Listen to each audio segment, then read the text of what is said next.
আমরা একটু ডেকে নেব পরাজিত দলের ক্যাপ্টেন মিস্টার আসিফকে। এবং আজকের ম্যাচে এপি গ্রুপ তারা যদিও একটা প্রতিদ্বন্দ্বিতার ইঙ্গিত শুরুতে দিয়েছিল, পরবর্তীতে পরাজিত হতে হয়।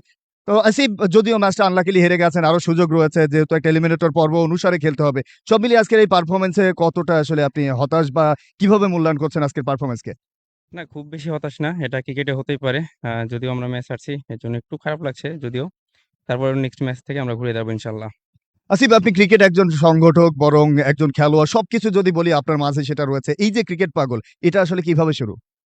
আসলে বাংলাটা ক্রিকেট একাডেমির মাধ্যমেই শুরু। আর পরিবারের সাপোর্ট, আব্বার মাধ্যমে আসা ক্রিকেটে, এতটুকুই। আসিফ, আমরা সর্বশেষ প্রশ্ন করব। চমৎকার একটা দারুণ আয়োজক কমিটি, উদ্বোধনী ম্যাচ এবং সেখানে পারফরমেন্স করলেন, সব মিলিয়ে কি বলবেন আয়োজকদের জন্য? সব মিলে অসাধারণ। বাংলাটেক ক্রিকেট একাডেমিকে অসংখ্য ধন্যবাদ। তারা এত সুন্দর আয়োজন করেছে। আর এত সুন্দর আয়োজনে আমরা খেলতে পেরে সত্যি আনন্দিত এবং উচ্ছ্বাসিত।